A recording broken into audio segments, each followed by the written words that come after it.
Awesome. All right. It is 12:01. I will talk slowly so that we give a few extra minutes for people to come in. I know sometimes people get off right at 12 for their lunch, and it'll take a few minutes to click all the fun links. So welcome, everyone. We are very happy to have you this afternoon. My name is Danielle Snyder, and I am with North Carolina Medical Society Foundation. I'm very happy to welcome you this afternoon. Thank you all for taking the time to join us today. I just have a few quick housekeeping notes. As you will see in the chat as well, our webinar this afternoon is set up password protected. However, there are instances of Zoom hacking, and if that does happen to be the case at any point, if we see or hear anything inappropriate, we will do our best to quickly remove that person. And if it continues, then we will end the meeting and follow up via email. Hopefully, we will not have to run into that issue.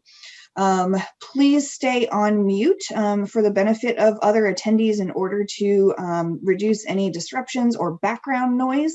If you do have any questions, please feel free to type those into the chat. We will be monitoring the chat box as we go along, so please feel free to type in any questions that you may have there. If you would like to come on camera to ask a question, you can also put that in the chat, and we'll be more than happy to allow that as well. We are recording today's webinar, so a copy of this recording will be sent out within the next 24 to 48 hours. It will be a link that you can access this recording, and if there are others that you want to share this with who may not have been able to join us live today as well, you can do that too.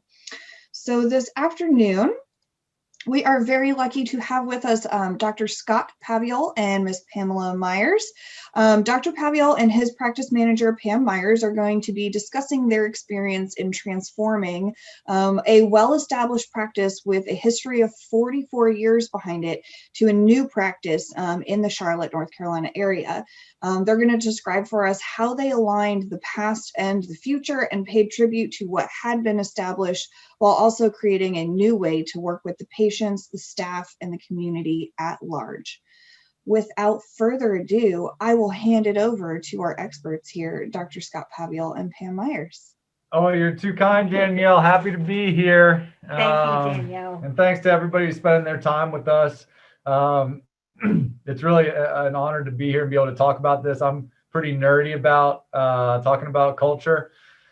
It's really weird not seeing anybody's faces. So if anybody wants to pop on, even Danielle, she's hiding with her cat. But my goal for this, and Pam and my goal, is that this is more of like a workshop where rather than like a study guide. So thanks, Danielle. Thought I was talking to the black hole.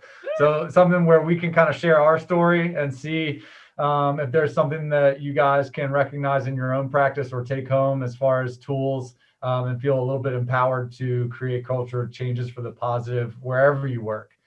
So our situation is unique, but the concepts are fully implementable anywhere.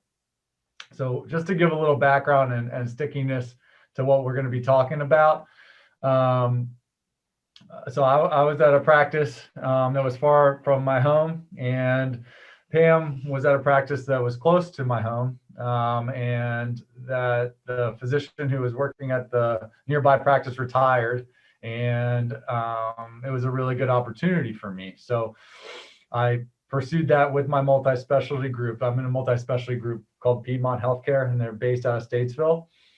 So they're physician boarded. So essentially, you know, we all band together and have insurance leverage and HR that's all unique, that's all with us. And then we can kind of run our practices as we see fit within the umbrella of Piedmont. So they were okay with me going a little bit further out of their region into Charlotte. And Dr. Schubach was an independent doctor practicing in Charlotte. So when he retired, we took over. So Pam was working with Dr. Schubach for 31 years when I met her in May. And this has all happened in a very short period of time. So we've had a lot of opportunities to grow for sure. So I'll introduce you to Pam, and she can kind of tell her story a little bit and how we got here, and then we'll kind of go from there. I do want you guys to start thinking of questions because I want to make this as interactive and enjoyable as possible. Hey everyone. I'm a little bit out of my comfort zone here, but as he was saying, I was with the practice for 31 years, and we had a lot of people come and go, and a lot of patients come and go in that time period. And with the age, we knew that he was going to be retiring sometime, really didn't know when. So, I would start thinking, what am I going to do when he retires? And that was a very scary time, being somewhere for that long and being used to working with the people that you work with, and then all of a sudden realizing that one day that's gonna all be gone.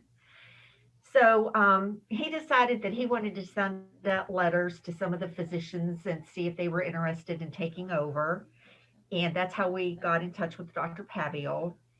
And I was thinking at that point, well, maybe I'll look for another opportunity other than in healthcare, because I've been doing this for a while. And I thought, well, maybe something else, I need a change.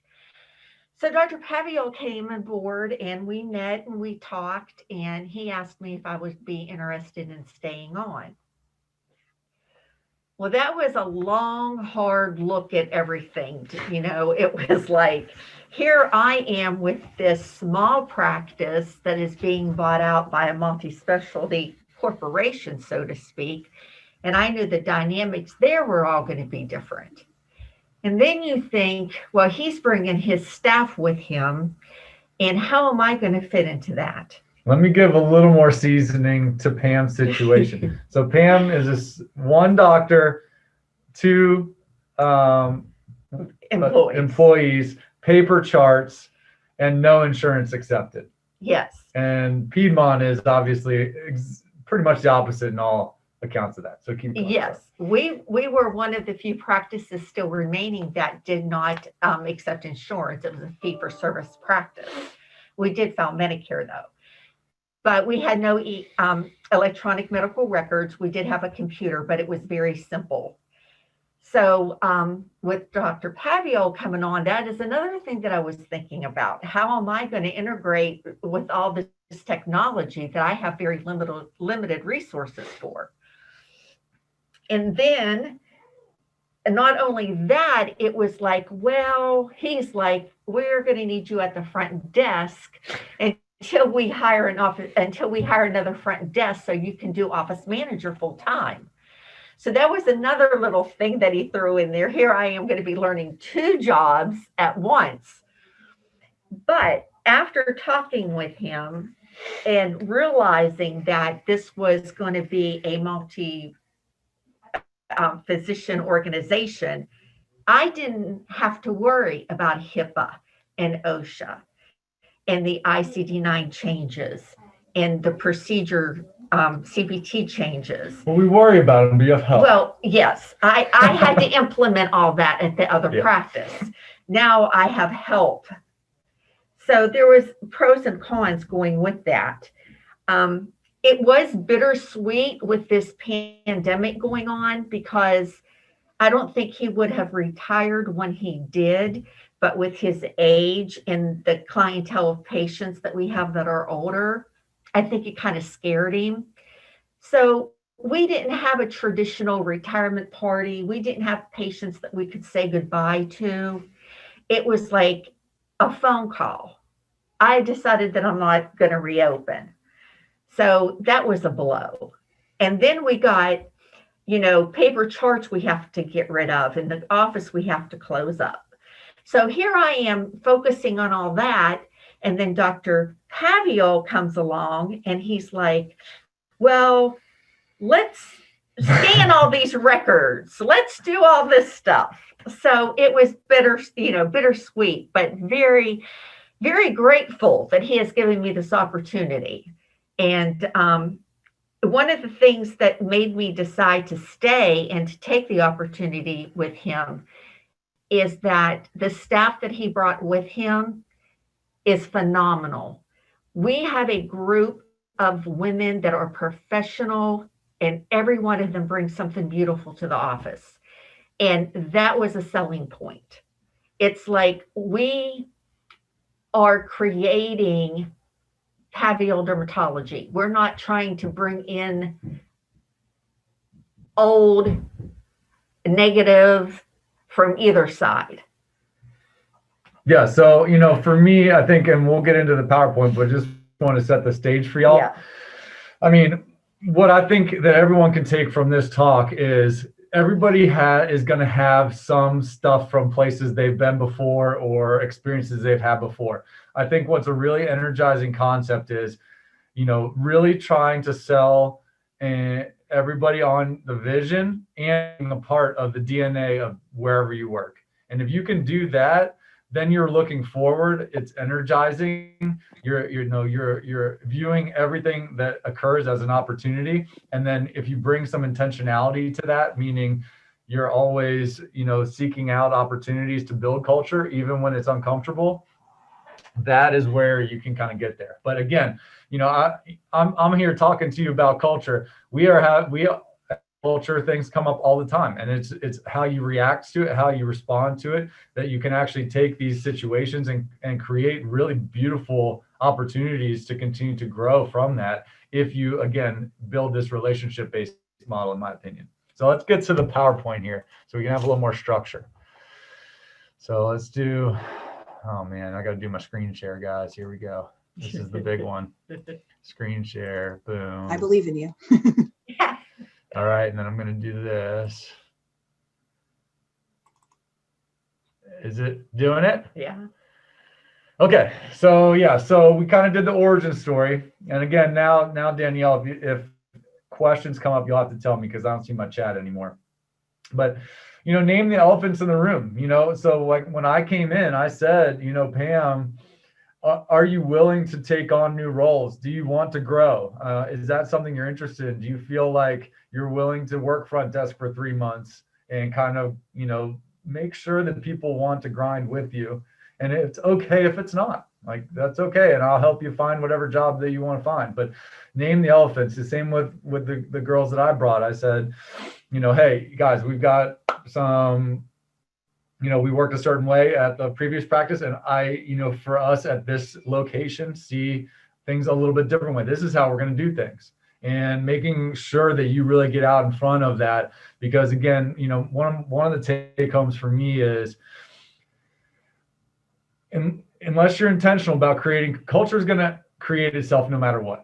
Well, if you want to create good culture, you have to be intentional about that and talk about it and say what good culture is to you, and kind of really embrace that. And if you care about culture, you have a chance to have good culture. If you don't, you won't, unless you're lucky that you got some really strong employees. But if you care, when I say care, I mean, I think about it on the weekends. I think about it on my drive home. I talk about it at the office. I try to nip things in the bud. I empower all the people that work for us to constantly say, this is what our standard is. And the standard is the standard. And all of our people are capable of living up to that. So intention, what do I mean by that? You just wanted to, oh, that's right. I know you got Mission, vision, core values. So we kind of came out with, our vision, and make sure you have the vision, but also invest in your staff. They know you guys you. don't drive yourself crazy in that process. You guys, could someone mute themselves? Sorry. So our vision is to restore hope and trust in healthcare. And so we had entire meetings about this. We had entire weeks where we talked about what do we want to stand for, how do we want to go about it, all that stuff. So it's really about making everybody aware of those things. And we had a very unique opportunity to allow everybody that we had starting to be a part of the DNA of the practice, which I think is a big advantage, and we're lucky for that. But maybe Pam can talk to this about from the other side, from her side of, someone coming in who's got some ideas about how things run, and she's used to a really quality practice that was very, very like in the mold of your generalist doctor who had certain conversations and nice, easy appointments. And then you're going from a staff of 2 to a staff of 10 overnight. Yes. My biggest thing is, with me being a new manager to this practice, I am having a very open mind, just because I may have done something a certain way for the past 30 years That doesn't mean that it's the right way.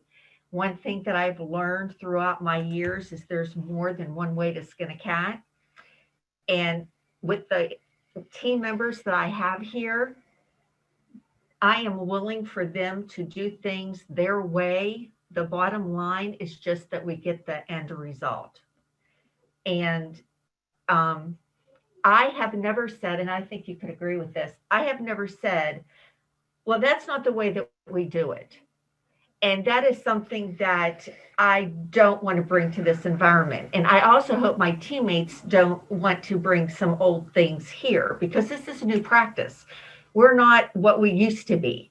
We are Paviol Dermatology, and we are the foundation of what we are going to grow and build into. And if we are not all on the same page, and if we don't have the core values that we know he wants to possess, then we're not going to have a solid foundation.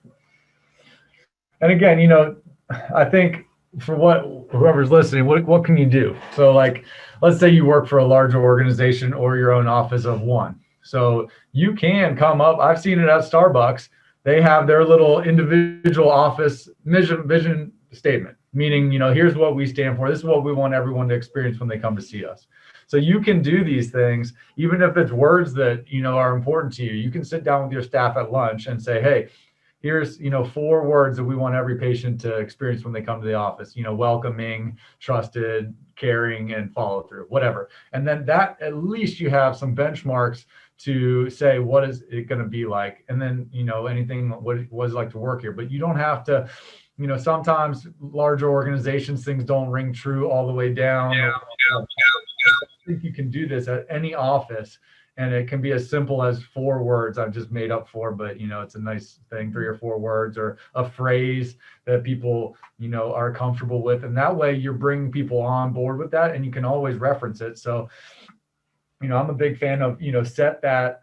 I think this is probably the next one. Let's skip up to this, structural pillars. So that would be like a structural pillar. So mission, vision, core values. Anytime that something comes up, you go, okay, I'm a big fan of kind of, and Pam is too, a little bit of decentralization and a little bit of a lower hierarchy, meaning empowering our workers, our people, to make calls, because they know that I have their back as long as they're operating within our phrases and words. Mm-hmm. So for example, if someone comes in late, and we have a policy that if you're 15 minutes late, you have to reschedule, but they see that this person's having a terrible day, and they say, Dr. P, I put him on the schedule. I say, okay, great. That's your call. I trust you. I know that it's within our core values, and that's cool. And that, how does that make Becky feel? Let's say Becky feels great because she just broke a rule, and I said it was awesome because it was in line with our flexibility.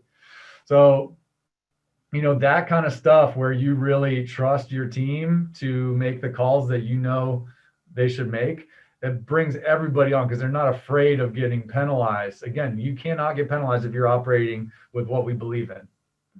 And I trust you to do that. I trust you to make those calls. And if you can build but you got to have a backbone. And that's what the mission, vision, core value stuff does for you. Right. And one of the other things that we are real big on here is communication. Communication and transparency.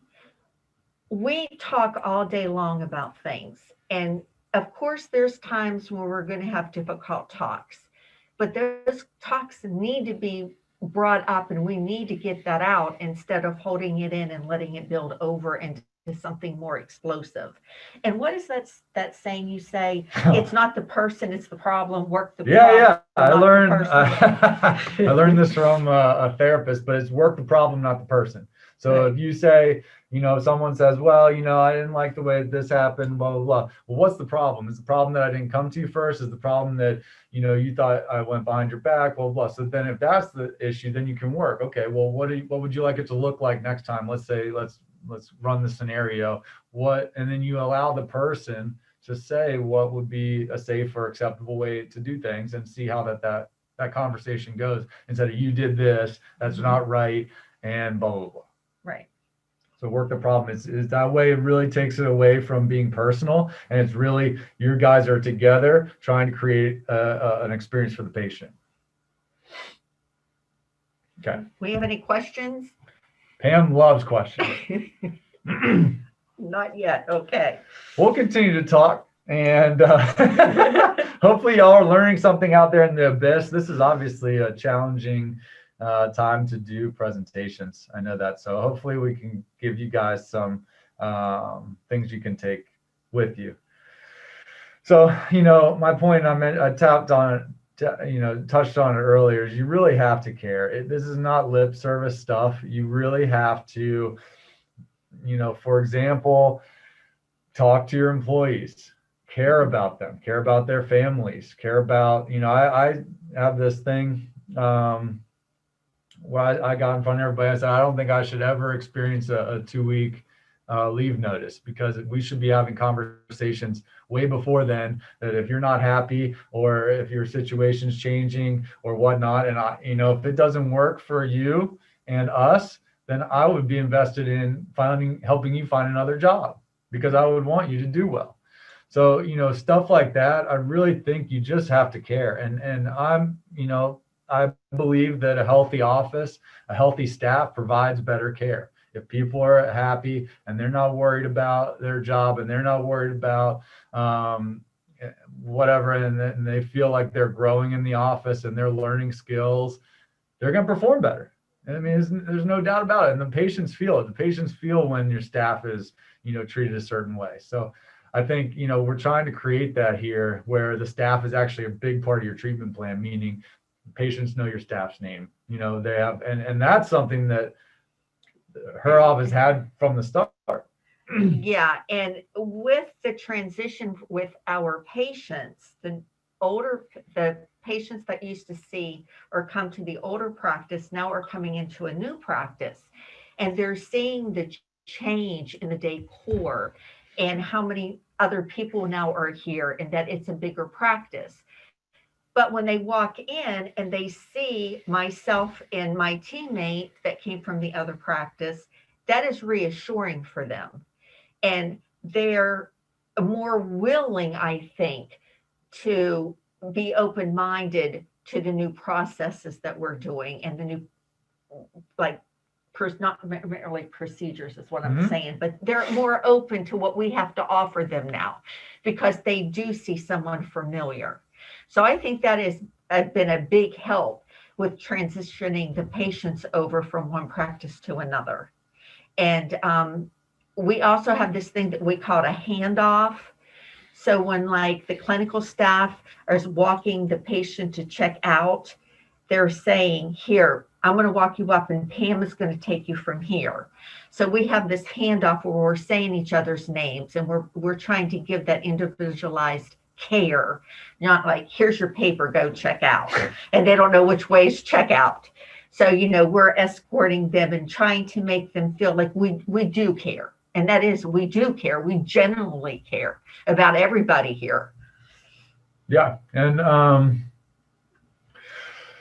it's the little stuff that really stands out, and that's to the patients and the provider and the staff. So really being able to find out what's important to you, whether, and I think it's always, everybody wants to know what's happening. So, Ashley's going to be taking you from here. You'll meet Lauren. She's going to draw your labs, and then you'll check out with Becky.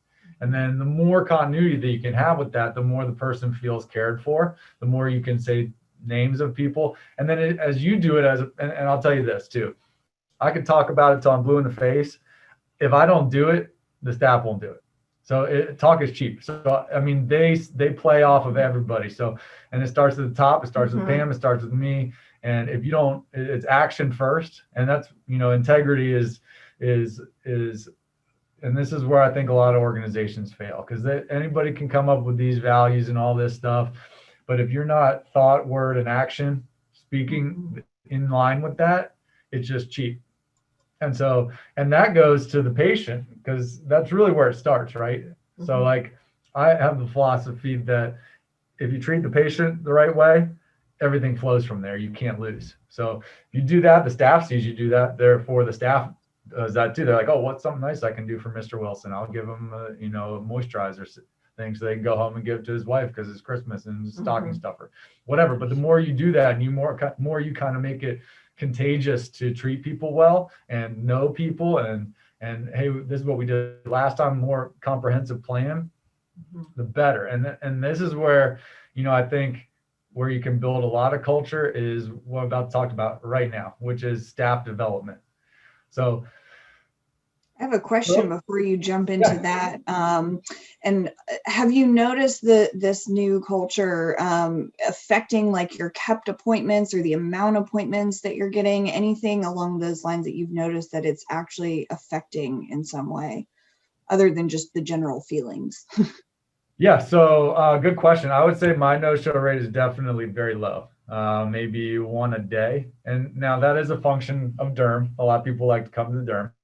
But I think for sure, and the other thing is online reviews. We've got 5 stars across the board. And that's just, you're going to have some bad ones here and there. But I mean, online reviews, we have 5 stars. And word of mouth spread is huge. So we're trying to get, recommendations because we're a new practice. So yeah, I think we're winning on those metrics, employee retention. I mean, we've had people that want to work here that we've had to say we don't have spots for. Right. That's true. So, the more that you can be a place that people are talking about and want to come, and, we have reps that come in. And I think that's a marker of a healthy practice because reps go into a lot of practices. So if you have more reps coming, I mean, to me, that's a positive indicator that, they see that you're a quality practice. So yes, I would say so. And we are building. So our numbers are not like the highest I've ever had in my life. I've never wanted for patients before because I had that privilege at my last practice. We were very busy, but at the same time, you start to build your tribe here. So people who are treated well will recommend you, and that's about the best advertising you can get. And the whole thing with COVID right now, I think that his numbers would be higher if we were not in this pandemic. We had 2 patients today that had to cancel because they came in contact with somebody that had COVID. So, This probably wasn't the most ideal time to start a new practice, to say the least. Yeah. But it is working. What we're doing is working. It's just a little slower than we anticipated, I think. So here's some things that I think anybody who's listening to this can do at any work site is, so one, trying to build like a growing office, meaning people who are working with you. Hopefully you hired well, first of all. Yeah, that's the core right there. You have to put people in the position that they are skilled for. Their skill set has to fit what they're doing. And a lot of practices and companies fail to do that. That's why you have a lot of high turnover rate at some places. Well, let's just start, what's the phrase, soup to nuts, from the beginning. Yeah.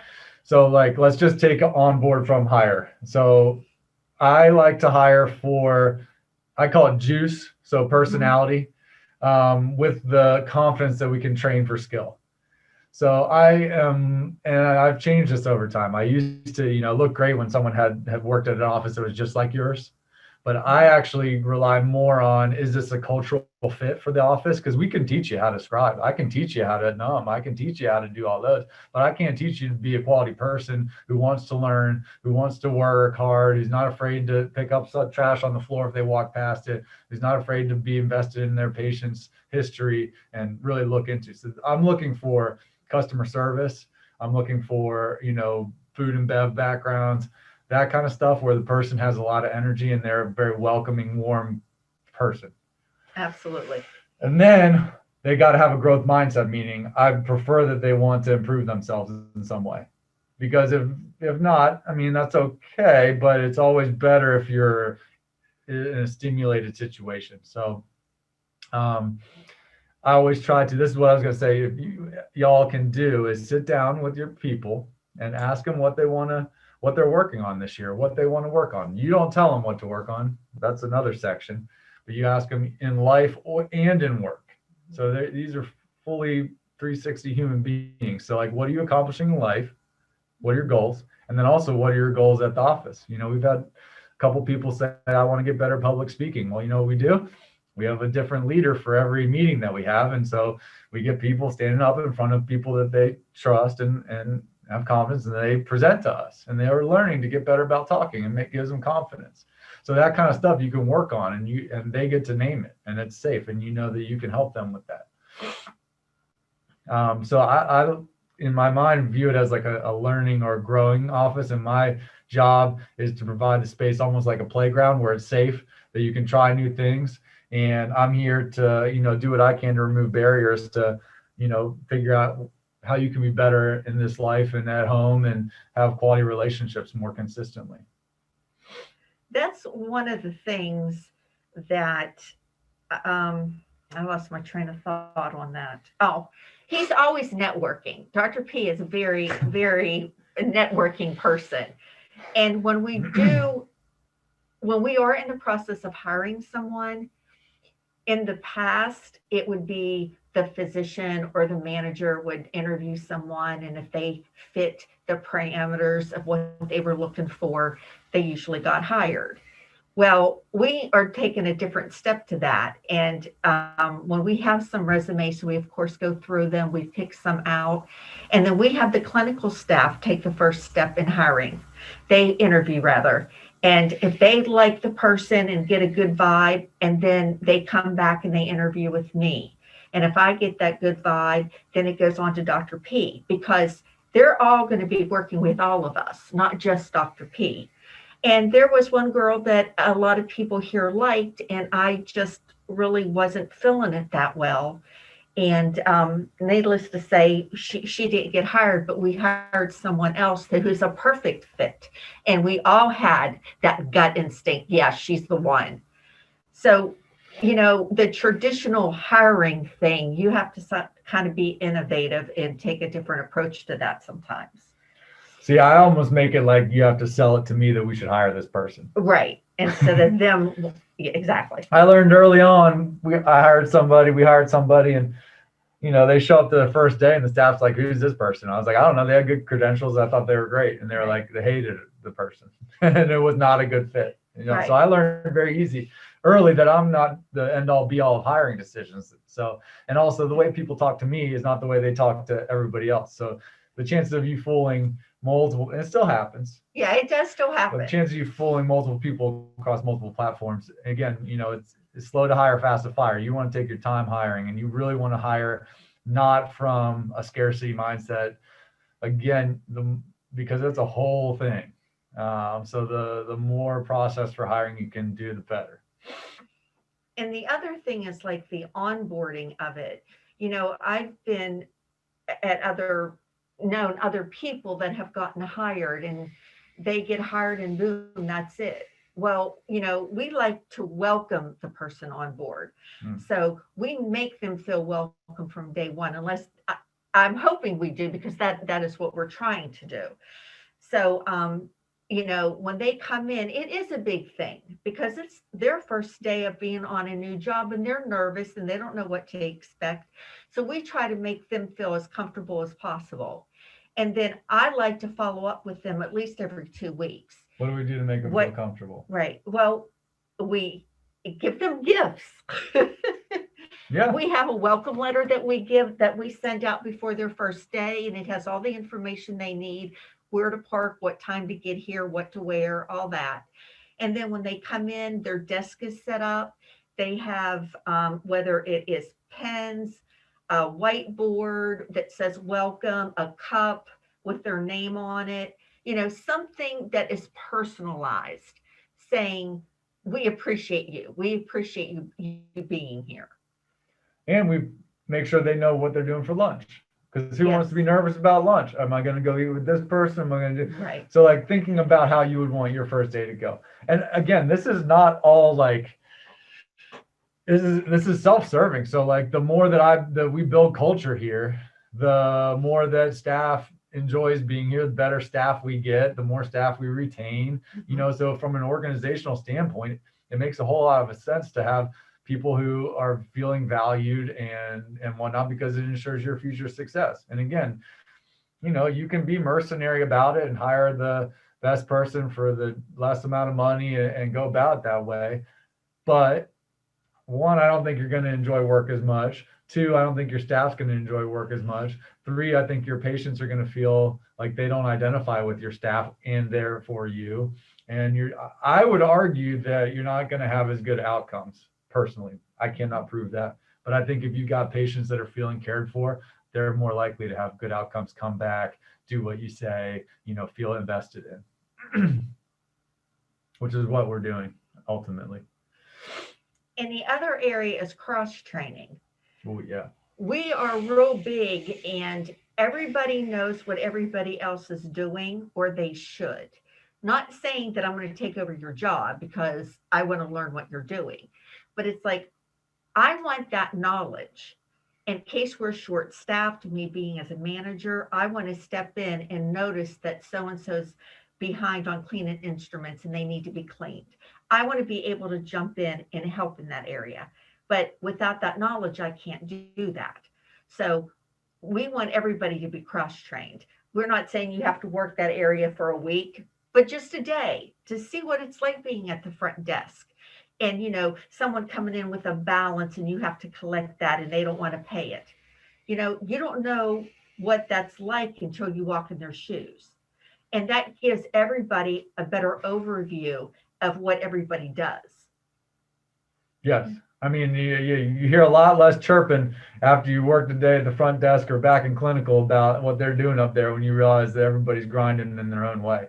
Mm-hmm. Another thing is, I've always been, as far as, again, action oriented, like the more, especially that people, like for me, if I go do something that is seemingly a task that typically I would not do, meaning I hire people to do this task for me. The more that I know how to do that task and can and occasionally do, you get a lot of respect from your staff, you get a lot of buy-in from your staff, and they see that you're willing to do the thing that they're doing. Man, you can start to really build that cohesivity with that. When you know that nobody's above, picking up something off the floor or cleaning a room. I mean, I'll clean, I will turn a room over if the staff's busy. Right. And I mean, that shows that you're not above that. It's just everybody's on the football team. Everyone's just playing different positions to move the ball down the field. Nobody's more important than anybody else. But everybody knows the playbook. Yeah. That's the key. Everybody has to know the playbook. Yeah.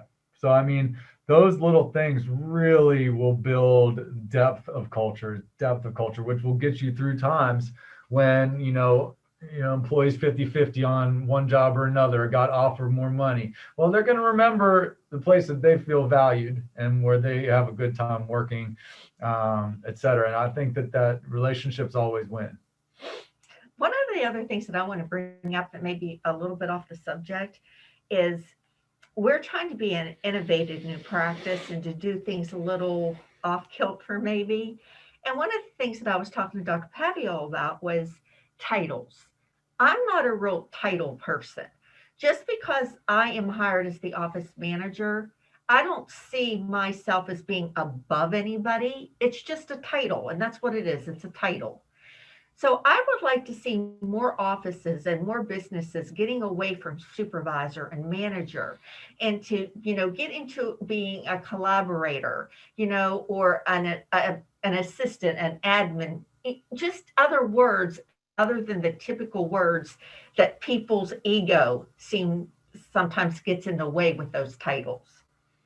Yeah, and that's not to say that people don't have accountability to other people. It's just that some of the words carry a lot of weight and trigger people. And then also on the flip side, if you don't have a mature person in that position, I always think that the lowest level of interaction is relying on a title to make action. Right. You really should be coming from, hey, this is what we're trying to accomplish as a team, and I need your help to get here. And right now we're here. So how do we get there? Instead of, you need to do this because I said so. Right. That's not what we do here. And there's been plenty of times, me as a manager, I could have done that. But I like to have input from all the staff so we're on the same page. It's different than me saying, this is what we're going to do. And then 5 people don't want to do that and 2 do. Well, you're already creating a problem right there. So I usually like to throw it out there to my team members and say, what do you think about doing it like this?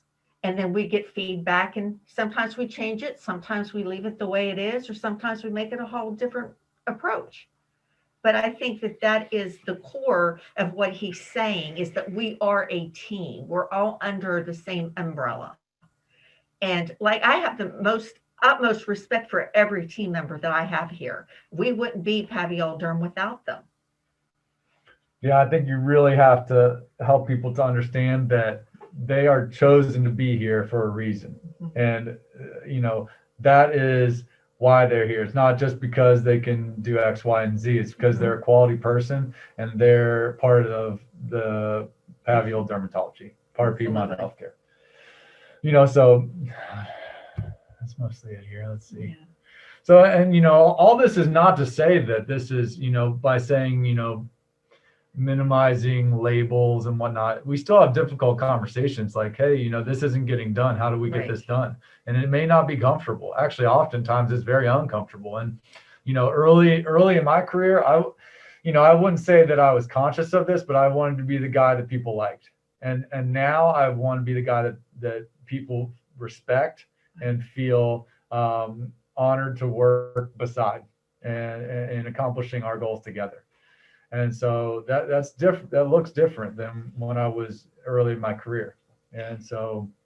And as an office manager, you do want your teammates to respect you, but also you have to have that strong enough sense of doing what is right, even though when some people may not think it's the best way.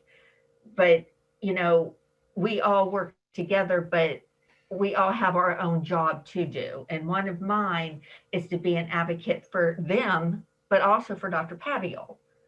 So,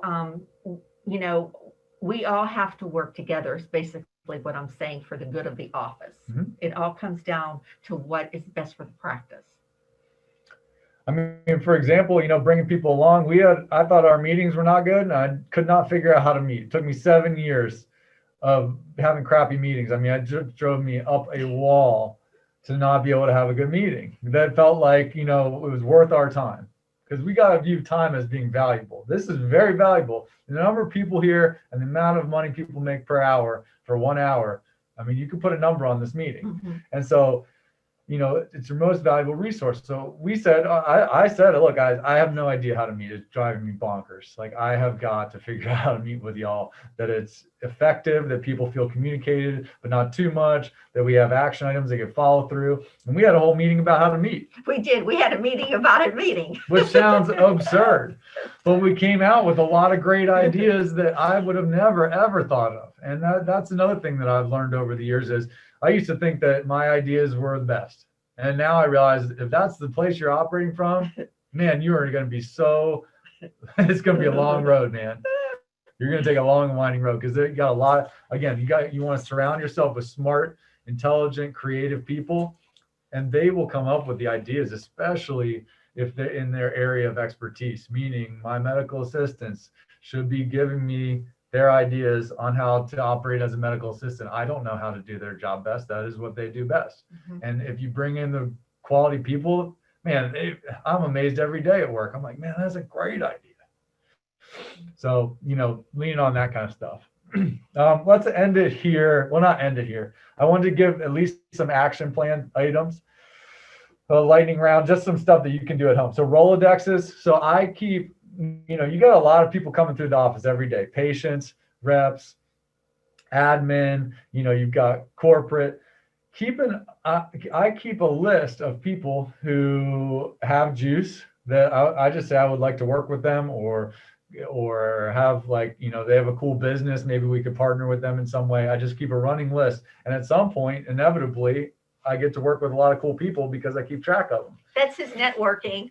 Yes, networking. And you know what? I was very anti-networking coming out of school, just because that word to me meant transactional. And now it means more collaborative or synergistic, and also an opportunity to support local businesses, some of our patients' businesses, some of our staff's businesses. So I think that's one thing that's very underutilized and that this also goes for medical assistants. There's someone that comes through and says, hey, I'm a medical assistant. I say, oh, that's cool. And I think they're great. Take their name down. Then, if we have a job offer, I call them up, say, hey, is that something you'd be interested in? We got an opportunity. The second thing would be the goal setting and improvement plans. I talked about a little bit, but not only job specific, but life specific and, career specific. So We just did that last week, by the way. Yeah. So yeah, we did do that. And Chloe will kill me for saying this, but we have our esthetician Chloe, who started on as our front desk worker, went to school at night for esthetician work, became a cosmetic concierge, and now she's our full-time esthetician at our practice. And I don't think it gets any better than that, to be able to see that. She's fabulous, y'all. She really is fabulous. And I mean, I don't have kids, but I can imagine that this is what it feels like to see somebody that you have been with, that grows and becomes what they want to be. I mean, that's as good as it gets. And that's what I mean about the culture. Recognition. So never walk past the opportunity to recognize something, especially if someone's working on it or you asked them to work on it. So, man, Lauren, I saw that you put that in that note like that. That's absolutely exactly how I want. Thank you so much. Don't hold that in. Because, everybody knows this. If you get complimented, it feels like so good. One thing I want to add that Dr. Paviol does, and my other employer did not do this, but every patient, before he leaves the room with every patient, he will thank his medical assistant. Oh, yeah. And it just flows out. Thank you, Ashley. Thank you, Lauren. Thank you, Daniela. He does it all the time. And I thought, wow, that's really impressive. So yeah, that's recognition. And that little thank you means a whole lot. Well, it's also humbling because I know that would not have gone as well without Ashley and Daniela. And it would be a very slow and laborious process. And I mean, part of that is in residency, I didn't have a medical assistant that was in the room with me. So it is nice. Mm-hmm. And I honestly, I try to thank every patient for coming, because you can't take that for granted. I mean, that's their choice to come see me. And so, coming from that, I mean, you gotta recognize I can't do this. There's a reason that I have so many people in my office right now. It's because I need help. So, and then the last one is trust your gut. I mean, I think I have learned this dramatically from the beginning of when I started to practice to now.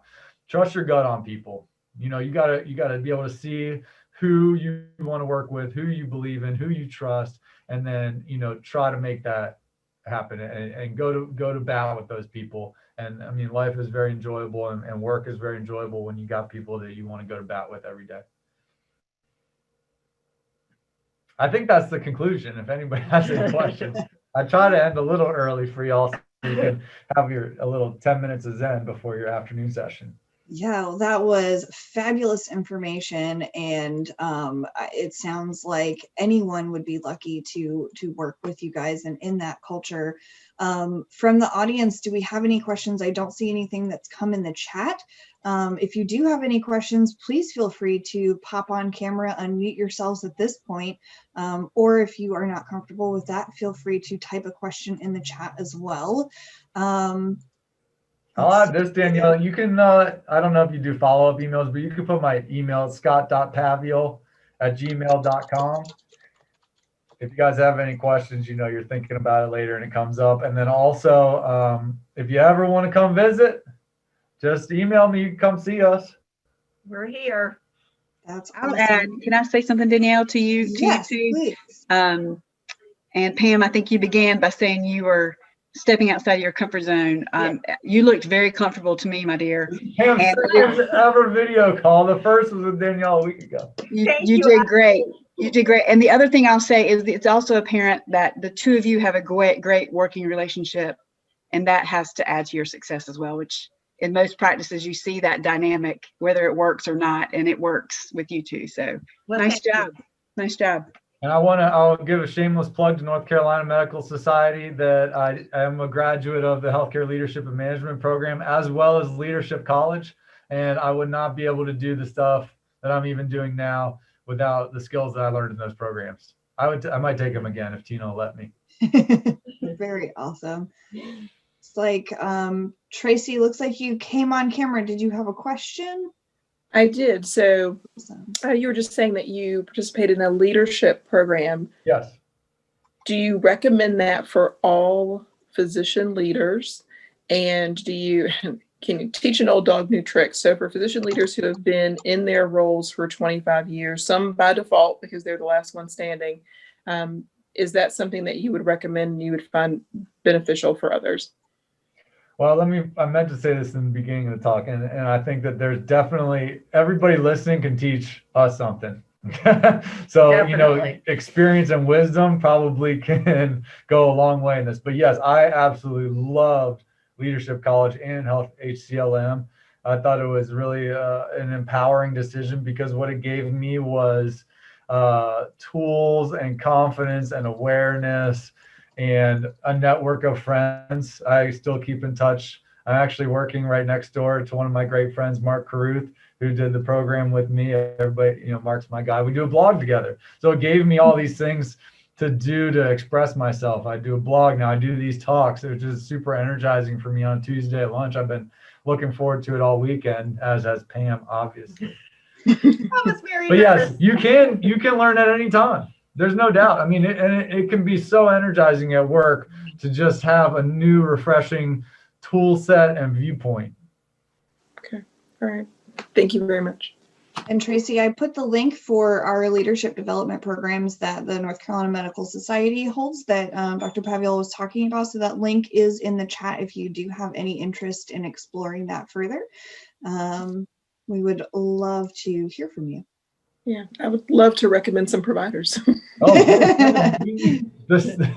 the medicine needs help, please. And this is my point: is if physicians don't become leaders, then someone else is going to lead for us, and this is what got us here, honestly. So, my goal in professionally is to be physician-led change in healthcare because I think it needs it. If we don't do it, who's going to do it? It's going to be someone we're going to complain about. So, stop complaining and start doing.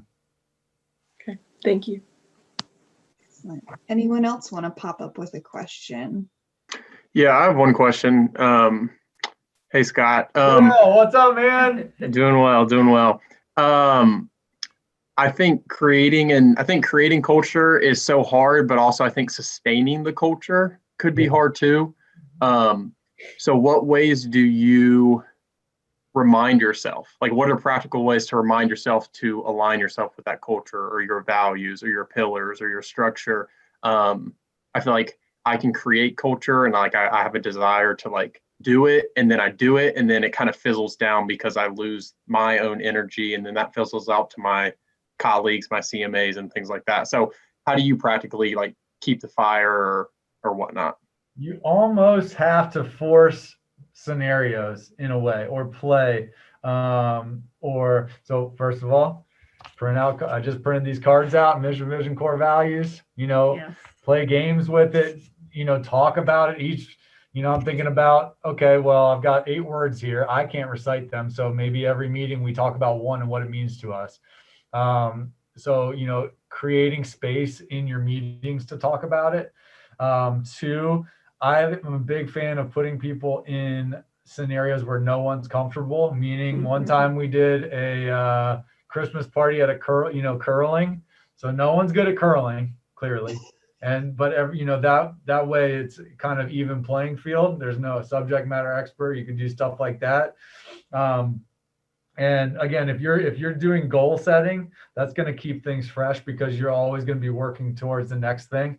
So I think that's a good way. And yeah, I just always listening and learning and knowing that you don't know everything. I get a bajillion chances all the time, but like I said, you have to care and you have to breathe it and eat it and live it. But those are I keep a little thing in my calendar. I try to touch base with, I'm revealing trade secrets. My staff's gonna be watching this.